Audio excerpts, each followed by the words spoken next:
আকাশপথে আক্রমণে উতরে গেলে লেবাননে স্থল অভিযানের ক্ষেত্রে ইসরায়েলি বাহিনীকে সম্মুখীন হতে হবে শক্ত প্রতিরোধের। অবশেষে বিশ্লেষকদের এই আশঙ্কার সত্যতা মিলেছে। ইরান ভিত্তিক সংবাদ মাধ্যম প্রেস টিভির প্রতিবেদন বলছে, অসংখ্য নিহত ও আহত সেনাদের নিয়ে লেবানন সীমান্ত ছেড়ে গেছে ইসরায়েলি হেলিকপ্টার।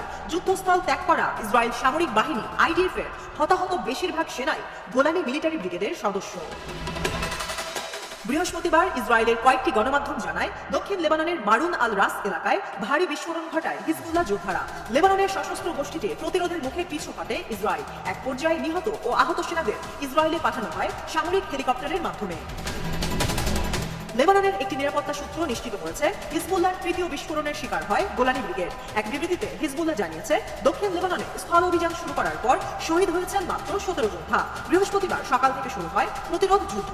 এতে হতাহতের পাশাপাশি অসংখ্য সমরাস্ত্র হারিয়েছে ইসরায়েল। আইডিএফকে কুপকাত করতে হামলা চালানো হচ্ছে আর্টিলারি শেল ও রকেট হামলার মাধ্যমে। এতে কয়েকটি অঞ্চল দিয়ে থমকে গেছে দক্ষিণ লেবাননে ইসরায়েলের স্থল অভিযান। আইডিএফ এক বিবৃতিতে জানিয়েছে, এ পর্যন্ত স্থল অভিযানে নিহত সেনার সংখ্যা বেড়ে দাঁড়িয়েছে 9 জনে। সবশেষ এ তালিকায় যুক্ত হয়েছে গোলানি মিলিটারি রেজিমেন্টের ক্যাপ্টেন বেনজিয়ন ফালাকের নাম। যদিও প্রেস টিভির প্রতিবেদনে বলা হয়, যুদ্ধে নিহত সেনা সদস্যদের সংখ্যা কম দেখানোর নীতি দীর্ঘদিন ধরে অনুসরণ করে আসছে ইসরায়েল। সাম্প্রতিক কার্ডিফ বিশ্ববিদ্যালয়ের রাজনীতি বিশ্লেষক আমাল সাদ হিজবুল্লাহর প্রতিরোধ যুদ্ধ কৌশলকে প্রশংসায় ভাসিয়ে সামাজিক যোগাযোগ মাধ্যম এক্সে পোস্ট করেন, যেখানে তিনি বলেন, সিরিজ পেজার বিস্ফোরণ ও বাহিনী প্রধানের নিহতের পরেও যুদ্ধে ঘুরে দাঁড়ানো হিজবুল্লাহ সদস্যদের ইচ্ছাশক্তির বহিঃপ্রকাশের প্রমাণ। ইসরায়েলকে সতর্ক করে আমাল জানান, স্থল অভিযানের সময় হিজবুল্লাহর সহজ লক্ষ্যবস্তুতে পরিণত হবে আইডিএফ সেনারা।